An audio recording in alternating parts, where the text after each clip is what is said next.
止まれ教授。おい止まれ、てめえに言ってんだ。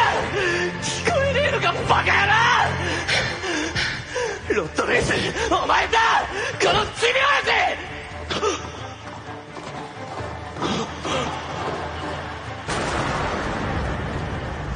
父。住民は一人も犠牲にしてはならない。敵将固定法で倒せない場合は調査兵団最大の兵力を駆使する。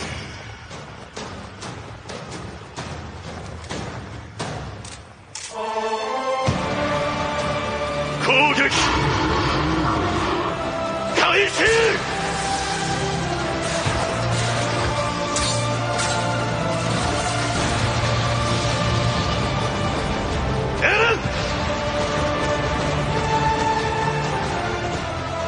つまりあの巨人を倒すには口の中に火薬をぶち込んで